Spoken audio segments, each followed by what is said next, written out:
Log on, tune in, find out. Another good idea from Cambridge. Okay, good morning everybody, and thank you for the invitation. So I will talk about some space filling designs from an industrial point of view.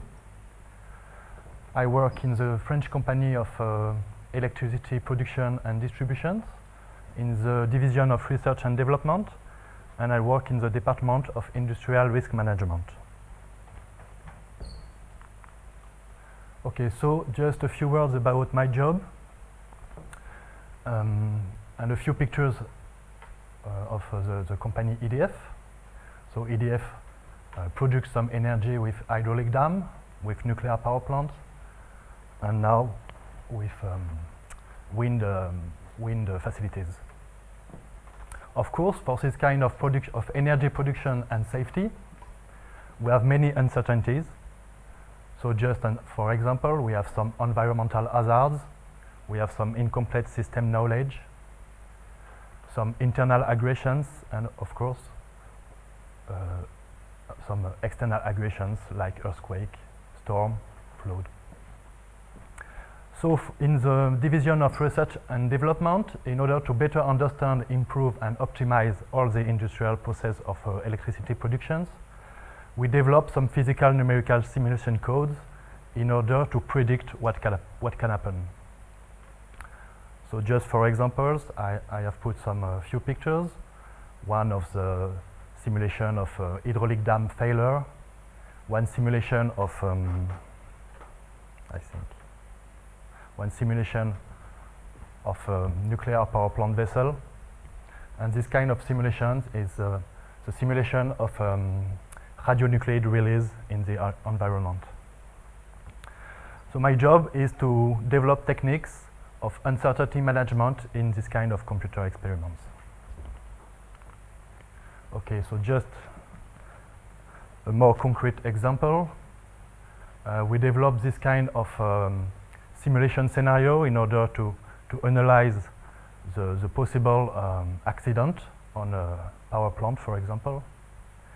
So here I have just put the scenario when you have a loss of primary coolant due to a large break in the cold leg of the nuclear power plant.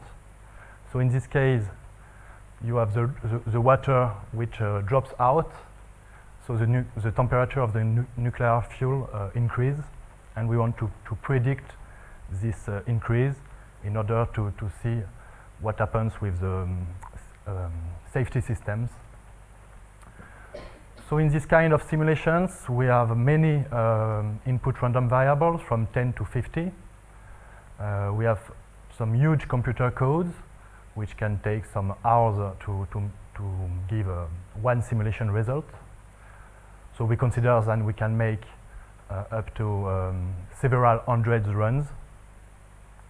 And we are interested by this kind of output variable, which is the evolution of the nuclear fuel temperature in function of the time. So here, I'm just interested, of course, by the peak cladding temperature, which have to respect some safety criterion. So in the first phase of this kind of analysis of computer experiments, what we want to do is to explore the uncertainty domain of the inputs. So we use some space filling design techniques and some meta modeling techniques. So I will talk about three problems, three very practical problems in this kind of predictive computer-based engineering studies.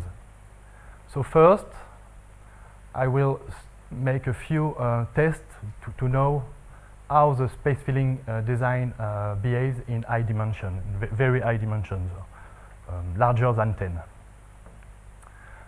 Second, I will talk about the problems of the meta-model validation. And third, I just introduced another problems when we have some inequality constraints between the input of our systems. So the first problem, from a practical point of view, we have we want to explore our numerical model, and we have to choose a space-filling design. So there exists a huge literature on this subject. So an engineer has to have some certitude. So do we choose space-filling design based on distance criteria? Like the Maximin design, or do we choose another types of design, like design based on low discrepancy? Oh, I just recall that the discrepancy is a measure of deviation from of the point distribution from a uniform distribution of the points. Okay, so I will make a few tests to know what this kind of design looks like in my case. The second problem, I will not talk about this problem, but I know it's important, is to build a metamodel in such high-dimensional input space. So we have developed some specific algorithm in one recent paper. Just to start, in fact, given a design, we would like to know to know which kind of spatial patterns this design has in the d-dimensional space. So the problem of the d-dimensional space is that we don't have some visualization tools. So we have to synthesize some informations. And just here I have put a graph from this article, which try to do this by using a tool based on the minimal spanning tree. Okay. So this kind of tools allows to distinguish different spatial patterns, like the patterns with some regular distributions, patterns with some quasi-regular distributions, patterns with some cluster distributions, and so on. So just I explain what is the minimal spanning tree.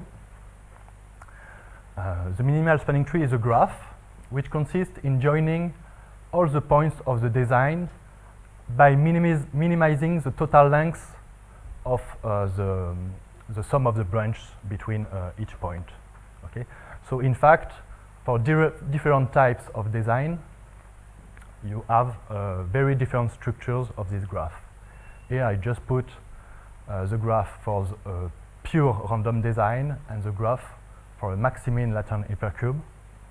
And you will see that the more regular the graph is, the more the different branches have the same length, okay, in the d-dimensional space.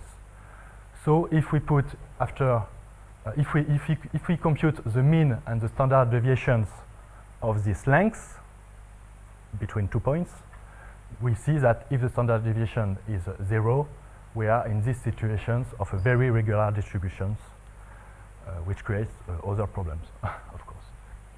Okay. So we have made with a student some numerical tests on various space-filling designs, and indeed we can observe that we can distinguish different class of design as the random and the latent hypercube are in the same category. And after we have the Sobol sequence, we have used some latent hypercube sampling optimized with the discrepancy criteria. And here we have another types of designs, okay, which minimize the standard deviations and maximize the mean.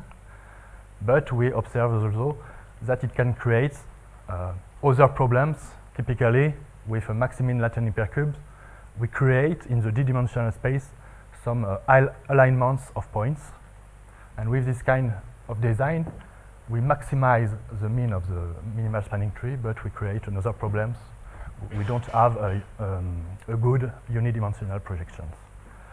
So this is just a study of this tool, and from a practical point of view, we can conclude, firstly, that this kind of graph are very easy to use, but is only a tool for a coarse comparison of designs of different types of design in terms of regularity in the d-dimensional space.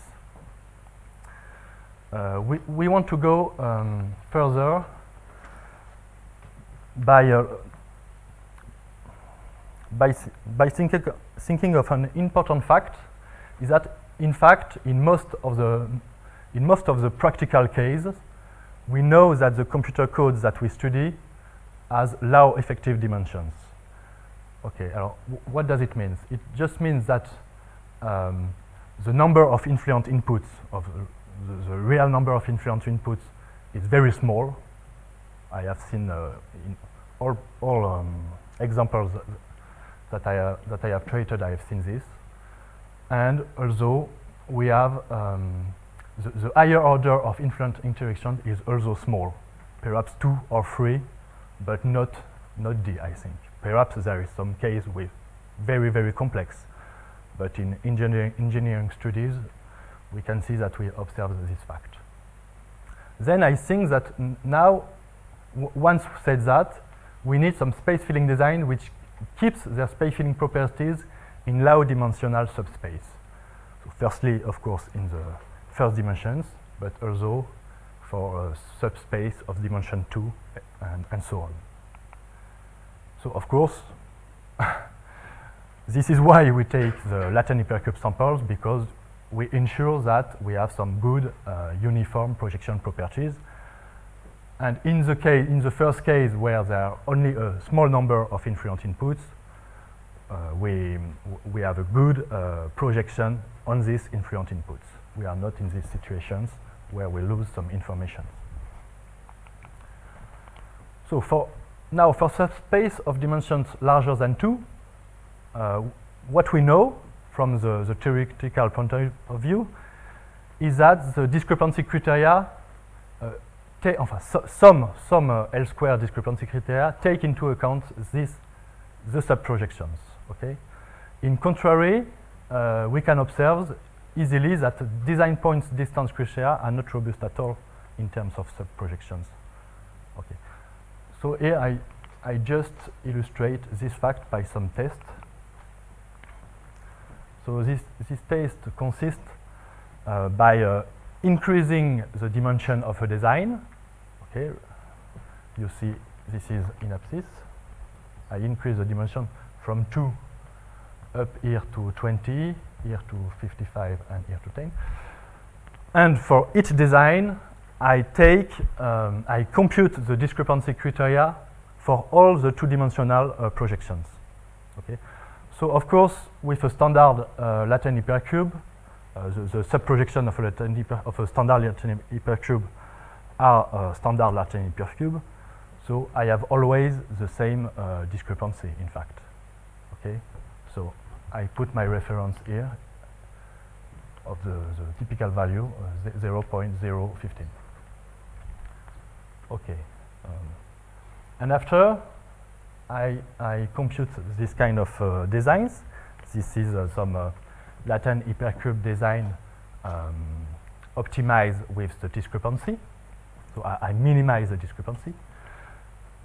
And what I see is that, of course, the discrepancy here for the dimension 2 is much smaller than a standard latent hypercube, of course. But after we have only a slight degradation of the discrepancy until dimension 40, I can say, when we attain this kind of values. Okay. And for design based on maximum distance, we have also this slight degradations, but it's much faster because we are here in dimension 10. Okay. So for me, this kind of test confirms the relevance of this kind of criteria in terms of subprojections. Well, this is just test based on 2D subprojections, but I think we can observe the same thing for 3D subprojections and so on. So now our current studies consist to make some numerical tests on toy functions to compute the impact of the different choice of space filling designs in terms of metamodel quality. Okay. So this is the first part of my work. I can tell a lot of things on this subject, but I just want to give an overview of different practical problems. So the second part concerns the problem of building designs for metamodel validations. It's in the same spirit than your talk. Alors, our motivation is that in our industrial studies, the validation is essential, and we need a high level of confidence on the metamodel predictor precision. Okay? So I define here my criterion of validation. I call this the predictivity coefficient. It's equivalent to the predictive sum of square, to the mean square error in predictions. Okay. Just a remark is that in practical problems, sometimes a value of 70% of predictivity can be acceptable if we make a preliminary study. It can be sufficient, but we need to know this, and we need to be confident on this value. So my goal now is that I want an accurate estimation of these predictivity coefficients when I have a given metamodel, and I want also to minimize the cost of these evaluations. So I want to minimize the size of the test sample that I will build. How to choose a test sample? So I have the same remark than you yesterday about cross-validation technique. When we break the internal structure of the learning sample of the initial design, of course, we will in fact underestimate the predictivity coefficients, and we can observe this on some tests.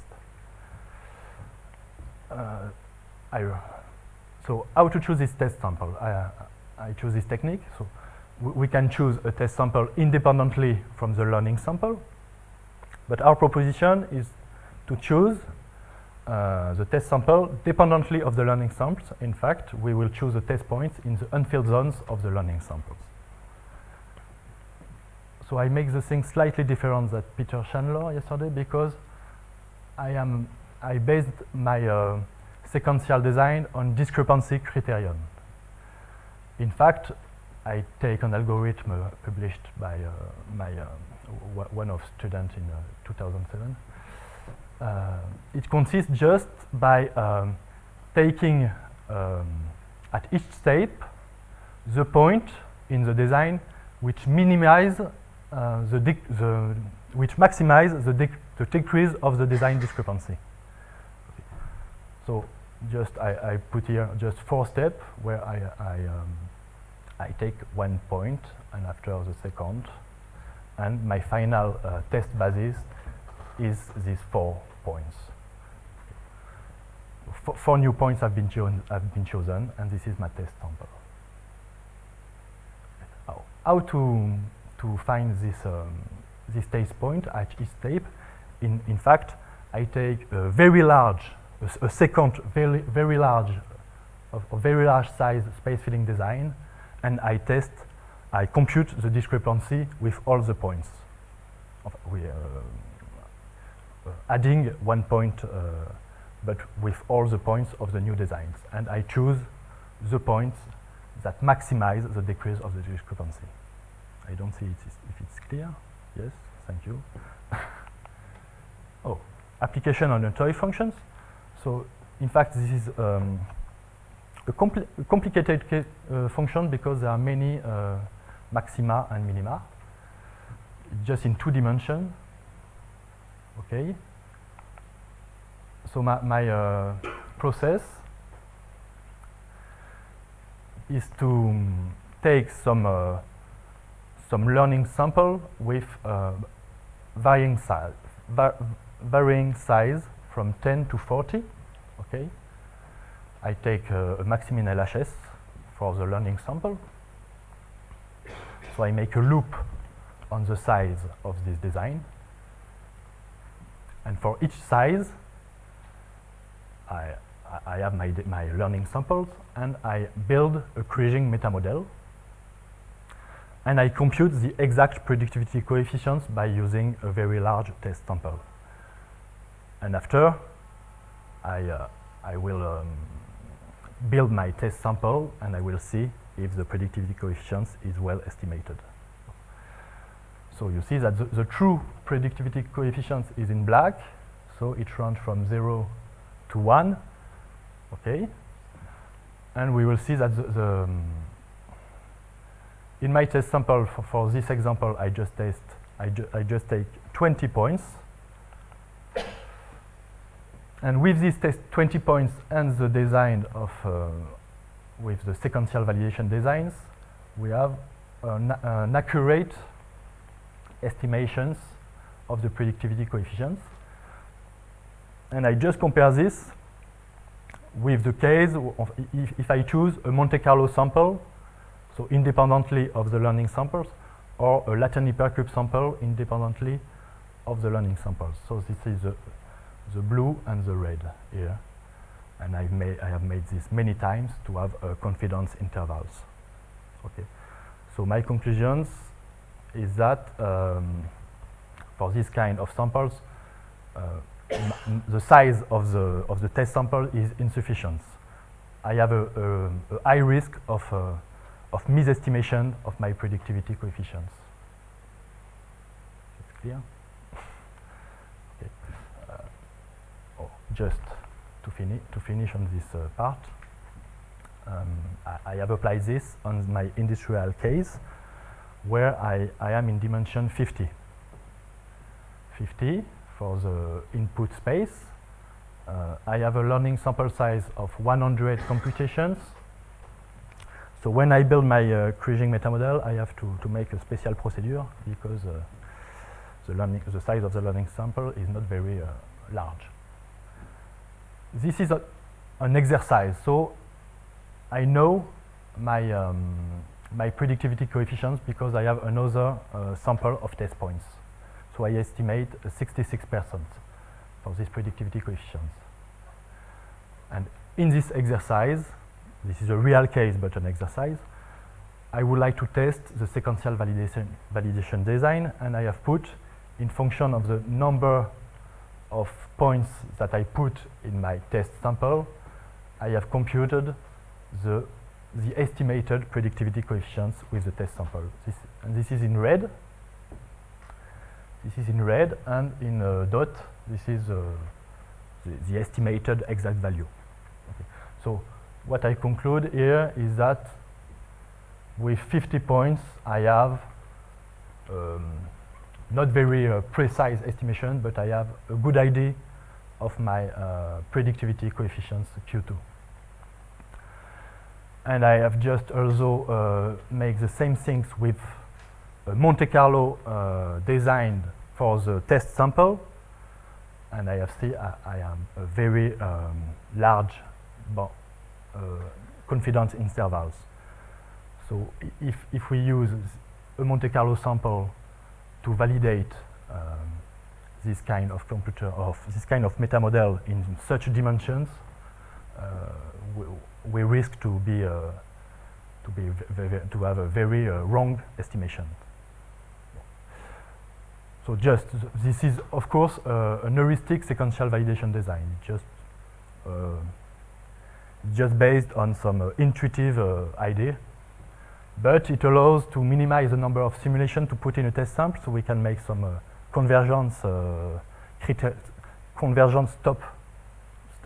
stopping convergence criterion if we want, and it's applicable to various types of learning samples and various types of metamodels, so it's quite general.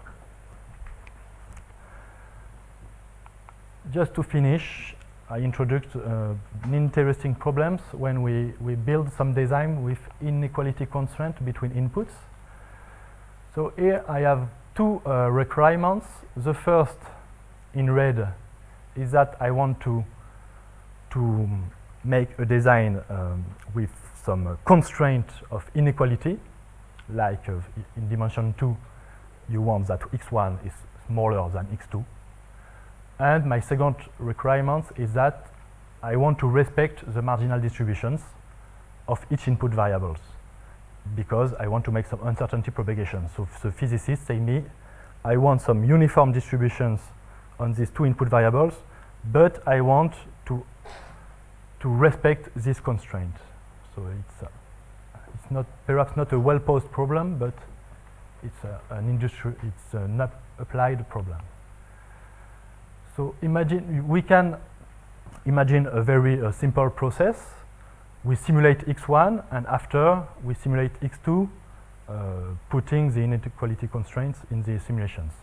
And in this case, of course, we don't respect the uniformity of this marginal distribution that we want. So we have developed an algorithm based on Latin hypercube, because with Latin hypercube, we keep the marginal distributions of each input. So we have developed, in fact, it is based on a permutation algorithm in order to put the points in the good regions of validity. So I have a very nice animations for this. So in fact, we create an initial Latin hypercube, and we will look for the couples of points whose coordinate can be permutated in order to have the points in the good region. Up, up, up, up, up, up, and up. And I have to thank the PhD students who have made this animation, because I'm not available to do this. I'm not capable. Okay, so I don't describe the mathematical details of this algorithm. Just to finish, the motivation of this last work was initially when we work on welding thermomechanical simulation models, and we have some input variables which depends on the temperatures, but in the code, these input variables, this is a material property, the Young modulus. In the code, this is discretized in seven temperature values, and the physicists want to respect a physical principle, is that the Young modulus decrease in function of the temperature. So this is why we have developed this kind of technique in order to sample in this kind of bounds. Okay. So I have finished, and thank you again. This is just the publicity for the French research group on computer experiments. It's very, very convivial. We organize some conferences, some seminars. We have on our webpage some benchmarks, and we have a call for papers for the special issue of a famous mathematical journal, which is called Les Annales de la Faculté des Sciences de Toulouse. Okay, so you can, if you want, see on the webpage the call for papers.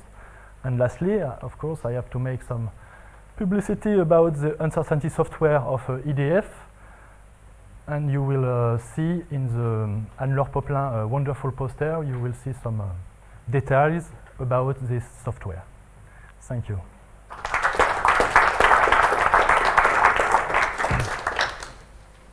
Questions? When you had the Latin hypercube that had the constraint in, it looked like it was putting almost a second constraint in that the top left of your space was not filled, so the one Yes. before wasn't filled either. Is that an issue, and is it the algorithm that's forcing that constraint, or is it just happens to be that sample that's not filling that constraint? I think it's an issue because I want to follow some uniform distributions for each input variables. So this is a very high constraint here. Okay, and so all the points are put near the diagonal in this case. But if I have a constraint which is not so high. If the red line is here, like in this figure, here, you see, we are more space filling. But of course, if the constraint is harsh, all the points are put near the diagonal. Yes? In your last example, where you were looking at the relation between Young's modulus and temperature, Yes. the relation between the two. Another approach that might be useful here is what Taguchi coined as sliding levels. There are a number of papers by Jeff Wu and by Kamada and perhaps some other of his students that look at that. And that might be another good way to get it to bring in this idea that the level of one factor has to be dependent in a known way on another factor. I was wondering if you've looked at that here. Okay, thank you. I've got a question. In the sort of validation experiment, you showed two examples which validated. Have you got examples where it fails the validation? Pulse validation? Yeah, where the meta model turns out not to be a good model, and the validation Yes, test shows. in fact, in my example, you see here, the meta model here, the true predictivity coefficients for this size of the learning samples. It's very small size, 15, to emulate this kind of computer model. So the predictivity coefficient is only 0.2. But I want to know, I have to have a precise estimation of 0.2. And this algorithm gives me a precise estimation. And when I am good, when the meta model is good, I have also a precise estimation. Okay, I mean, I think I was trying to think of you have any examples where not increasing the sample size, but changing the model might actually make it validate. Where, let's say you change the space scale or you change the correlation function. Changing the model, the meta model? Changing the meta model itself, changing the structure of the meta model makes it validate rather than simply just getting more points. No, I don't have this kind of experiments. We can discuss perhaps on this subject. As I understand it, in the validation phase, you're looking at the computer model and seeing whether the training data you have is adequate to predict at sites that you haven't run by taking one point out and computing press or something. Yes, I just take the input design. I don't Right. have the outputs. We now have data from several nuclear accidents which allow a different kind of model validation. That is to say, to see whether the model predicts what happens in reality. For example, this last tsunami situation was very similar to the initial situation that you described where coolant failure occurred. Is there any sharing of data of this sort? I guess this is a political question among nations for purposes of this kind of validation of, let's say, validation, verification, depending on what word you want to use, of computer codes? I don't have any answer to your question. I don't know. Okay, thank you. I know that the Chernobyl accident, that's quite some time ago, that there was real data were made available to any researcher who wanted to participate in a kind of competition. You built your simulation model that replicates the Chernobyl accident. And that could be done now with the Japanese accident.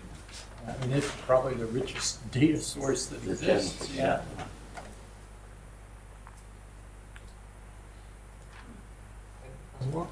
Okay, well, it's time for Bertrand.